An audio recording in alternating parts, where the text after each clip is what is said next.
मेरा नाम शाद है जी। मेरे 9 साल से गुर्दे वाच हो गए। ਜਿਹੜੇ ਹਸਪਤਾਲ में कोरोना हुई इतनी छुट्टियां मेरे बंद मेरा डायलिसिस ना हो मेरी तबीयत नहीं ठीक मैं परेशान खौफजदा हो गया भी इतनी छुट्टियां डायलिसिस कितों कराऊँ। मैंने अल्लाह के बंदे ने दसिया कि फलानी जगह तो फ्री डायलिसिस हो रहे हैं उत्थे कैंप लगा है उत्थे जाकर मैं डायलिसिस करा फिर मैं आ गया।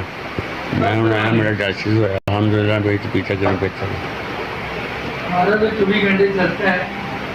पीटीआई लेवल बहुत ज़्यादा वधिया डॉक्टर ने कहा गले का ऑपरेशन कराओ थाईलैंड का मैं माड़ा बंदा मैं नहीं करा सकता। मेरे पसलियाँ जड़ियाँ सारियाँ पीड़े मुड़िया हड्डियाँ मुड़ियां ने मेरी छाती बाहर निकल आई है पीटीआई लेवल की वजह तो डॉक्टर ने दवाइयाँ लिख के दित्तियां ने उन्होंने कहा खाओ कुछ ठीक और बेहतर होएगा घर इन्ना ना वगा ना पिछा भैन भी मेरी मारी जी डॉक्टर ने दवाइयाँ लिख के दित्तियां मैं बड़ा परेशान मैं लै नहीं सकता दवाइयाँ खावा हो सकता मैं बच ही जाना फिर डायलिसिस का रोग लग गया मेरा पीटीआई लेवल का मसला बन गया बहुत परेशान है मैं जिंदगी का वाला मैं दवाइयां वास्ते दवाइयां लैनियां ने ताड़ी मेहरबानी है अल्लाह वास्ते अल्लाह ताला तंदुरुस्ती मेरी मदद करो।